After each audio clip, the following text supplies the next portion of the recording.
નમસ્કાર મિત્રો, આજે તમને ધ વિનિંગ એટીટ્યૂડ જેફ કેલરનું પુસ્તક, જેનો અનુવાદ વિજય ઠક્કરે કરેલો છે.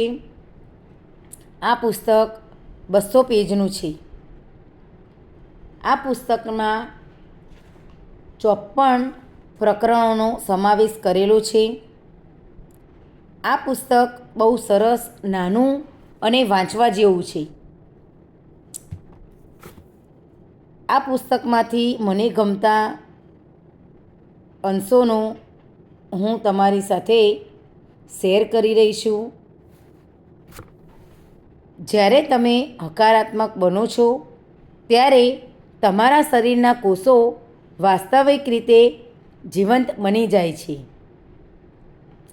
આ દુનિયામાં એ જ વ્યક્તિઓ આગળ વધે છે કે જેઓ ઉઠે છે અને પોતાને જોઈતા સંજોગો શોધે છે, અને જો તેઓ તેને શોધી ન શકે તો તેઓ બનાવે છે.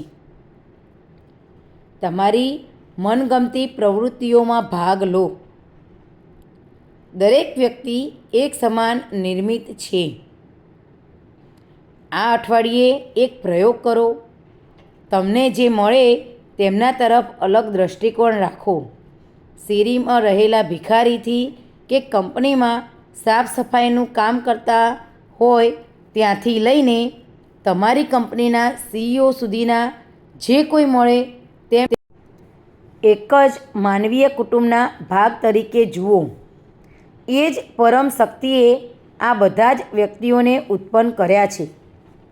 સ્વતંત્રતાના દસ્તાવેજમાં લખાયેલા સત્યને રોજબરોજના જીવનમાં ઉતારો. પોતાની જાત સાથે જ હરીફાઈ કરો અને શ્રેષ્ઠ બનવા માટે લડો. દરેક પ્રશંસાનો જવાબ સાદા થેન્ક યુથી આપો.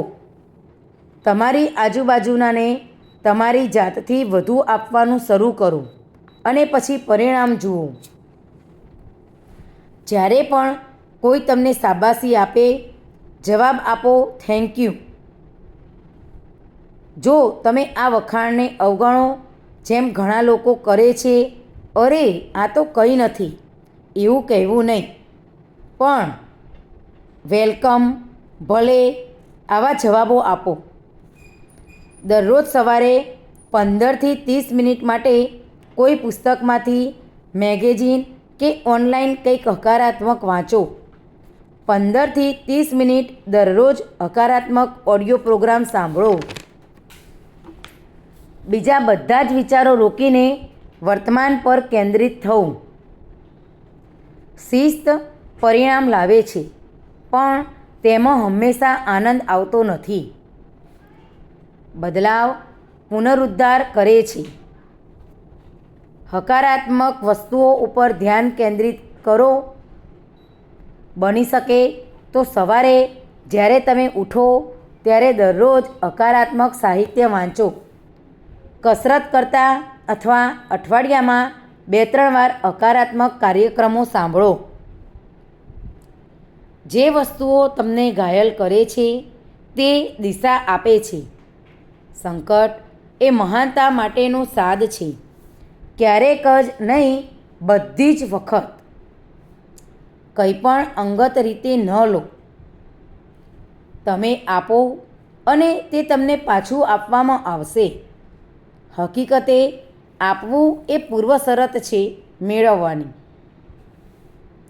તમારી જાતને પકડો અને નક્કી કરો કે રોજ થોડીક એવી વસ્તુઓ કરવી છે કે જે તમારા અંતિમ ધ્યેય તરફ લઈ જતી હોય. તમે તમારી જાત સાથે હરીફાઈ કરો અને દરરોજ તમારી પોતાની કુશળતા ઉત્પન્ન કરવાનું ધ્યેય રાખો. રોકી ફિલ્મનું theme song, miracle movie, the boy in the plastic bubble movie, book the 4 એગ્રીમેન્ટ્સ. આ બધી મૂવી જુઓ જે તમને પ્રેરણા પૂરી પાડશે. આ ઉપરાંત આ પુસ્તકમાં 54 પ્રકરણોનો સમાવેશ થયો છે, જેમાંના હું તમારી સાથે શેર કરું છું. શા માટે એટીટ્યૂડ ઇઝ એવરીથિંગ? નસીબદાર હોવાનું રહસ્ય. 3. બુમરેંગ. 4. દ્વેષ ભાવને છોડી દો. 5. શું સરખામણી અવરોધક છે? 6. ઉર્જાનું વેચાણ. 7. તમે કેટલા ભરોસાપાત્ર છો? 8. તમે તમારી ખુશીથી આ કામ કરો છો? 9. કેવી રીતે સ્વસ્થ દૃષ્ટિકોણનો વિકાસ કરવો? 10. નિર્મિત સમાનતાનો અર્થ શું થાય છે? 11. ટીકાને કેવી રીતે સંભાળવી? 12. તમારા સ્વાભિમાન ઉપર ઘણો આધાર છે. 13. વિગતો ઉપર ધ્યાન આપો. 14. તમારા સ્વરૂપથી માહિતગાર બનો. 15. વાતચીતમાં વિઘ્નો નાખનારથી દૂર રહો. 16. કાળું નાનું ટપકું. 17. નવી દુનિયામાં પ્રવેશ કઈ રીતે કરવો? 18.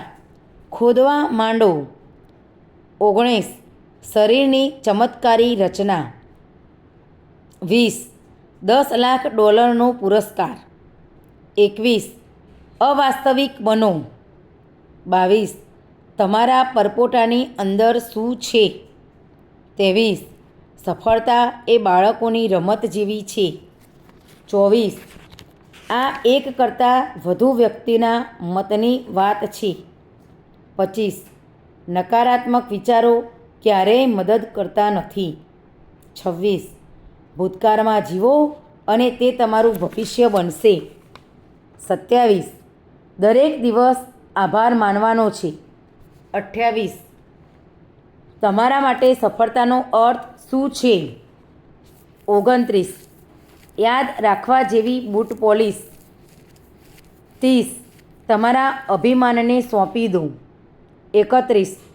ટ્યુબમાં હજુ ઘણું બાકી રહી ગયું છે. 32. ધ્યેય નક્કી કરવું. એક જ વસ્તુ બધા માટે યોગ્ય હોતી નથી. 33. વધુ શિસ્ત, વધુ સફળતા. 34. ચિંતા મુક્ત રહો. 35. તમને ના પાડવાની મંજૂરી છે. 36.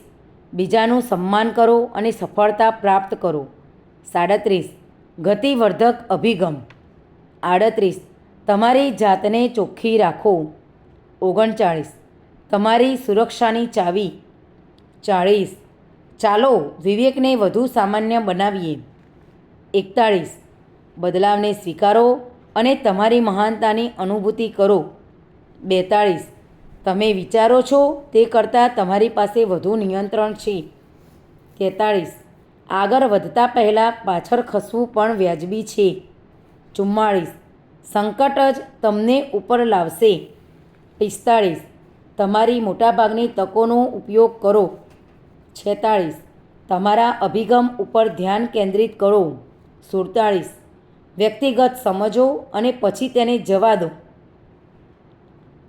48. આપવું અને લેવું. 49. આપણે ત્યાં ક્યારે પહોંચી શકીશું? 50. તમે સ્થાયી છાપ છોડી રહ્યા છો. 51. વિકાસનો રસ્તો. 52.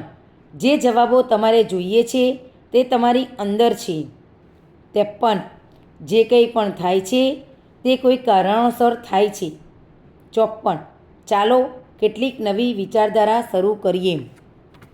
તો આ પ્રમાણે 54 પ્રકરણો આપેલા છે. બહુ સુંદર પુસ્તક છે, વાંચવા જેવું છે, જે તમારા જીવનને પ્રેરણા પૂરી પાડશે અને તમારી પ્રગતિ કરાવશે. Thank you very much.